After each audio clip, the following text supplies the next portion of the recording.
Texier walks in, Texier shoots, rebound loose in front. Oh, what a stop by Levi. Ahojte, moji milí. Chcela by som rozobrať zákrok našeho brankára Hlavaja proti Francúzom.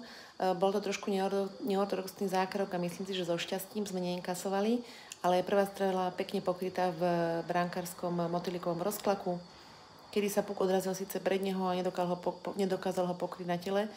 A samozrejme, že naši vracajúci hráči sa snažili mu pomôcť, ale myslím si, že skôr mu nepomohli, keďže do neho jeden z nich narazil a brankár sa dostal do nevýhodnej pozície na brucho, kedy sa ešte ako keby otáčal o 360 stupňov, našťastie tým betónom.